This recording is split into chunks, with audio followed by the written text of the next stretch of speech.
শ্রী শ্রী ঠাকুর অনুকূলচন্দ্রের অতুল চরণে কোটি কোটি প্রণাম। যতদিন তোমার শরীর ও মনে ব্যথা লাগে, ততদিন তুমি একটি পিপীলিকারও ব্যথা নিরাকরণের দিকে চেষ্টা রেখো, আর তা যদি না করো, তবে তোমার চাইতে হীন আর কে।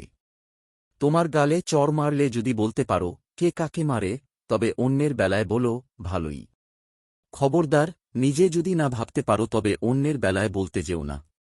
যদি নিজের কষ্টের বেলায় সংসারী সাজো, অন্যের বেলায় ব্রহ্মজ্ঞানী সেজো না।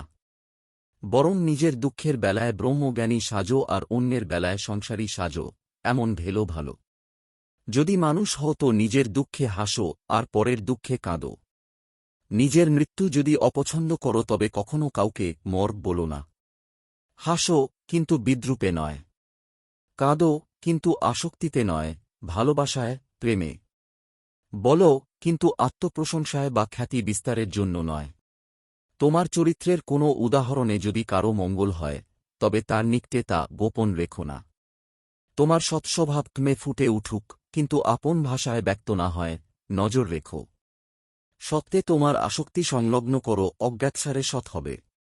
তুমি আপনভাবে সৎচিন্তায় নিমগ্ন হও, তোমার অনুযায়ী ভাব আপনি ফুটে বেরুবে। অসৎ চিন্তা যেমন চাহনিতে, বাক্যে, আচরণে, ব্যবহারে ইত্যাদিতে ফুটে বেরোয়, সৎচিন্তাও তেমনি উক্তরূপেই ফুটে বেরোয়।